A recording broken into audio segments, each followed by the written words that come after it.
दोस्तों नमस्कार, हमारे YouTube चैनल में आपका स्वागत है। दोस्तों आज बात करते हैं एयर प्योरीफाइंग प्लांट्स के ऊपर।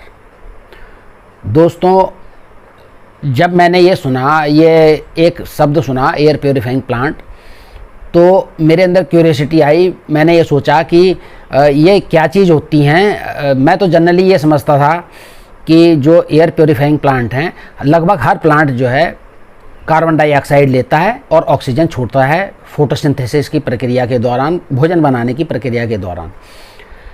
लेकिन दोस्तों मेरी जब जिज्ञासा बढ़ी तो मैंने फिर गूगल सर्च किया और इसके बारे में बहुत सारी वेबसाइट्स में जा कर के बहुत सारी चीज़ें खंगालने की कोशिश की कि वास्तव में ये है क्या। तो दोस्तों गूगल से जो मेरे को जानकारी मिली और मैंने जितनी भी वेबसाइट्स के ऊपर इसके बारे में देखा, वो जानकारी मैं आज आप लोगों के साथ साझा करता हूँ। दोस्तों है क्या, नासा ने लगभग 3 दशक पहले अपने जो स्पेस स्टेशन है उसकी हवा को, उसके वातावरण को शुद्ध करने के लिए एक रिसर्च करवाई और कि पौधों के ऊपर रिसर्च करवाई कि कुछ पौधे इस तरह के हों जो कि वातावरण को शुद्ध, उनके स्पेस स्टेशन के जो वातावरण है उसको शुद्ध कर सकें। तो उस रिसर्च का जब रिज़ल्ट आया और नासा ने जब वो ओपन करी, तो उसके बाद में बहुत सारे ऐसे पौधे नासा ने रिकमेंड किए जो कि वातावरण को शुद्ध करते हैं। धीरे धीरे आगे आने वाले टाइम में वही पौधे इंडोर पौधों के रूप में प्रचलित हो गए। अब सवाल ये आता है कि हमारा घर के अंदर किस तरह से टॉक्सिन्स पैदा हो जाते हैं या इस तरह के विषैले तत्व पैदा हो जाते हैं। दोस्तों हम जिस घर में रहते हैं वहाँ पर इनेमल पेंट किया हुआ होता है, दरवाज़ों में पेंट होता है, पॉलिश होती है, सिंथेटिक कपड़े होते हैं, बहुत सारा इस तरह का सामान होता है, कॉस्मेटिक्स है और भी बहुत सारी चीज़ें आप जहाँ घर में नज़र डालोगे आजकल के रहन सहन के दौरान, प्लास्टिक है, पीवीसी है, एफआरपी है, बहुत सारी चीज़ें ऐसी हैं जहां हम नज़र डालते हैं कि कुछ ना कुछ टॉक्सिन्स उनसे निकलते रहते हैं। टॉक्सिन्स के बारे में बहुत ज़्यादा हमें जानने की ज़रूरत नहीं है। हालांकि जब मैंने गूगल में सर्च किया तो सारे टॉक्सिन्स के नाम उसमें दिए हुए हैं। बेंजीन है और फॉर्मल्डिहाइड है, अमोनिया है, इस तरह के बहुत सारे टॉक्सिन्स के नाम दिए हुए हैं।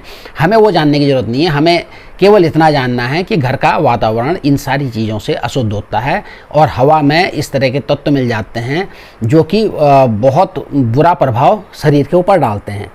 शरीर के ऊपर क्या प्रभाव डालते हैं ये भी गूगल में मैंने पढ़ा है, लेकिन इसके ऊपर भी मैं बहुत ज़्यादा विस्तार में नहीं जाऊंगा। धीरे धीरे करके होता क्या है कि जब किसी कमरे को आप बंद रखते हो 2 दिन 3 दिन, तो 2-3 दिन बाद जब उसको खोलते हो आप, तो उसमें से अजीब सी महक या अजीब सी घुटन टाइप की होती है। वो सारा यही चीज़ें हैं, है क्या कि ये सारे टॉक्सिन्स उसमें से निकल करके वातावरण को दूषित कर देते हैं। अब दोस्तों मैं आता हूँ उस बात पर कि नासा ने जो पौधे रिकमेंड किए हैं उन, हालांकि पौधे बहुत 30-40 पौधों से ऊपर ये पौधे हैं जो उन्होंने रिकमेंड किए हैं, लेकिन उनमें से कुछ पौधे जो मेरे पास उपलब्ध हैं उनके बारे में मैं आपको बताता हूँ। तो दोस्तों कौन कौन से वो पौधे हैं, शुरू करते हैं। पहला पौधा मेरे सामने रखा है, पोथोस बोलते हैं, मनी प्लांट आम भाषा में बोला जाता है। बहुत खूबसूरत पौधा है और हिंदुस्तान में तो सदियों से ये घरों में लगाया जाता है। लोग बोतलों में लगाते हैं, इसकी बेल चढ़ा देते हैं किसी सहारे से, या इसको आजकल मॉस्टिक में भी लगाया जाता है जो कि आपके घर की शोभा को बहुत सुंदर कर देता है। ये बहुत सारे टॉक्सिन्स को रिमूव करता है। इंडोर प्लांट है, छाया में बहुत सुंदर चलता है। दूसरा दोस्तों मैं पौधा बता रहा हूँ एलोवेरा का। एलोवेरा के बारे में एक बहुत बड़ी बात मैं आपको बताने जा रहा हूँ। एलोवेरा उन पौधों में से है कि जो रात में भी ऑक्सीजन देते हैं। आपको ये जानकर आश्चर्य होगा, पीपल के बारे में कहा जाता है, एलोवेरा भी रात को ऑक्सीजन देता है और दिन में बहुत भारी मात्रा में ऑक्सीजन छोड़ता है। ये इसके बारे में बिल्कुल सही तथ्य है।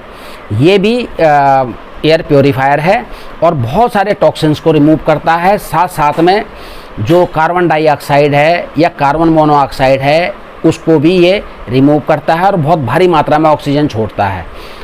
ये रात में भी ऑक्सीजन देता है। आप चाहें तो इसको ऐसी जगह में अपने घर के आसपास लगा सकते हैं जहाँ पे कि सेमी शैडो स्थिति हो, और बहुत कम इसको पानी दीजिएगा। ये बहुत कम पानी में चलता है। इसके अन्य औषधीय गुण भी हैं, उन गुणों के बारे में बाद में बात कर सकते हैं। इसके बाद दोस्तों मैं बताता हूँ एक पौधा, ये है फाइकस बेंजामिना। ये वो पौधे हैं जो नासा ने रिकमेंड किए हैं। मैं उन पौधों के बारे में आपको बता रहा हूँ, उनमें से कुछ पौधों के बारे में बता रहा हूँ। ये फाइकस बेंजामिना का पौधा है, बहुत हार्ड, ये बरगद और पीपल के कुल का पौधा है। ये सेमी शैडो स्थिति में बहुत अच्छा चलता है। बहुत हार्ड पेड़ है, जल्दी से ख़राब नहीं होता है। तो आप इसको अपने घर के आसपास बरामदे आदि जगहों में लगा सकते हैं। ये भी बहुत सारे टॉक्सिन्स को रिमूव करता है। इसके बाद दोस्तों जो नासा ने रिकमेंड किया है, स्पाइडर प्लांट है। बहुत छोटा सा प्लांट होता है। इसको आप कहीं अपने घर में किसी ऊंची सी जगह पर घर के अंदर लगा सकते हैं। घर के अंदर बहुत अच्छा नहीं चलेगा, ये भी सेमी शैडो स्थिति में अच्छा चलता है। और मेरा कहना तो ये है कि आप इसको हैंगिंग बास्केट में लगाइए। इसको और मनी प्लांट दोनों को हैंगिंग बास्केट में ज़रूर लगाइएगा। ये भी बहुत सारे टॉक्सिन्स को रिमूव करता है, बहुत अच्छा पौधा है। इसके अलावा दोस्तों ये डायफनबेचिया है। ये पूरी तरह छायादार जगह में बहुत अच्छा चलता है। जहाँ पर बिल्कुल छाया होगी वहाँ पे भी अच्छा चलता है। और एयर प्योरीफायर है, बहुत सुंदर तरीके से ये काम करता है। बहुत सारे टॉक्सिन्स को रिमूव करता है। ये थोड़ा सा इसके अंदर जो रस होता है वो थोड़ा सा बच्चों के लिए या उसके लिए जानवरों के लिए ठीक नहीं होता है। तो इस पौधे से थोड़ी सी दूरी आपको बनाए रखनी है। बच्चों को इसके नज़दीक नहीं जाने देना है ताकि इसके अंदर का जो रस है वो टच ना होने पाए। बाकी ये भी बहुत सारे टॉक्सिन्स को रिमूव करता है। इसके अलावा दोस्तों जो नासा ने रिकमेंड किया है पाम, ये है फोनिक्स पाम। ये इंडोर और आउटडोर दोनों जगह बहुत सुंदर चलता है और खूबसूरत भी है और बहुत सारे टॉक्सिन्स को रिमूव करता है, खूब ऑक्सीजन देता है। ड्राइसिना भी एक पौधा है जिसको आप सेमी इंडोर स्थिति में रख सकते हैं, सेमी शैडो स्थिति में रख सकते हैं। ये भी बहुत सारे टॉक्सिन्स को रिमूव करता है।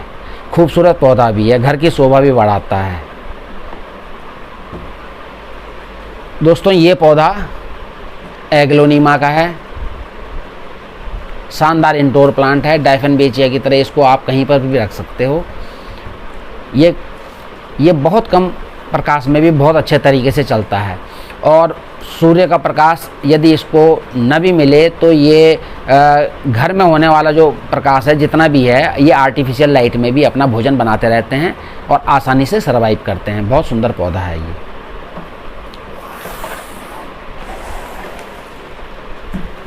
दोस्तों यह है रेबिस पाम।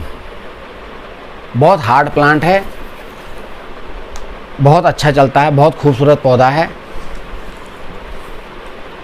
इसकी हाइट लगभग 4 फीट के आसपास, 3.5-4 फीट के आसपास चली जाती है।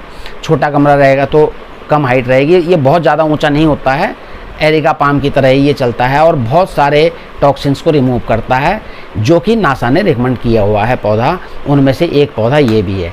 और दोस्तों फाइनली मैं अब एक पौधा और आपको बताने जा रहा हूँ। वो नासा के रिकमेंड किए हुए पौधों में से सबसे टॉप की लिस्ट में है, वो है एरिका पाम।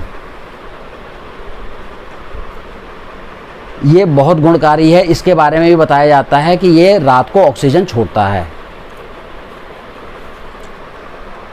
और नासा ने इसको बहुत शानदार, जो कि बहुत सारे टॉक्सिन्स को रिमूव करता है। ये एरिका पाम है, खूबसूरत पौधा है और लगभग सारे ही पौधे प्रेमियों के या पुष्प प्रेमियों के घर में ये पाया जाता है। घर के अंदर ये बहुत अच्छे से सर्वाइव करता है, कम प्रकाश वाली जगह में भी ये बहुत अच्छे से सर्वाइव करता है। तो दोस्तों, आज का हमारा ये वीडियो था एयर प्योरीफायर प्लांट्स के ऊपर। कैसा लगा कमेंट ज़रूर कीजिएगा और लाइक कीजिएगा, शेयर कीजिएगा और मेरे आगे आने वाले वीडियो देखने के लिए चैनल को सब्सक्राइब भी कीजिएगा। थैंक्स।